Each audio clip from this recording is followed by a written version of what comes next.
Hi friends, మన భారతదేశంలో అత్యంత విషపూరితమైన పాముల్లో నాగుపాము అనుకుంటున్నారా?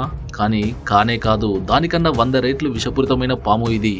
దాని పేరే రజల్స్ వైపర్. ప్రతి పాము విషపూరితమైనది కాదని చెబుతారు, కానీ చాలా పాములు విషపూరితమైనవి. ఆ పాము కాటు వేసిన వెంటనే చికిత్స పొందకపోతే ఆ వ్యక్తి తక్కువ సమయంలో మృత్యువుడిలోకి జారిపోయే ప్రమాదం ఉంది. అలాంటి పాముల్లో రజల్స్ వైపర్ ఒకటి. దీని స్థానికంగా రక్తపింజరి అని కూడా పిలుస్తుంటారు. ఇది చాలా ప్రమాదకరమైన పాముగా పరిగణించబడుతుంది.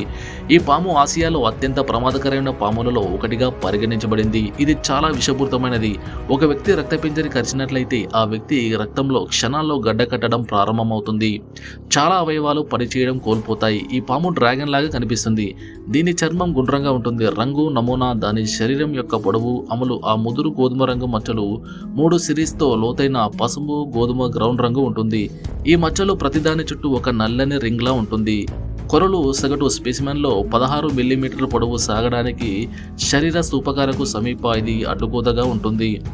మార్గం ద్వారా అనేక ఇతర విషపూరిత పాములు ఎవరినైనా కాటు వేస్తే అవి ప్రతిసారి విషాన్ని విడుదల చేయవు. కానీ ఈ పాము ప్రత్యేకత ఏమిటంటే కరిచినప్పుడల్లా ఇది చాలా విషాన్ని విడుదల చేస్తుంది. పరిశోధన నివేదికల ప్రకారం ఈ పాము 120 నుంచి 250 మిల్లీగ్రాముల విషాన్ని ఒకే కాటుపై విడుదల చేస్తుంది. ఈ పాము కాటు తర్వాత ముందుగా మూత్రపిండాలు పనిచేయవు.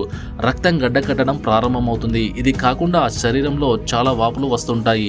దీనివల్ల చర్మం పేలిపోతుందనే భయం కూడా ఉంటుంది. సరైన సమయంలో చికిత్స అందించకపోతే ఆ వ్యక్తి మరణిస్తాడు.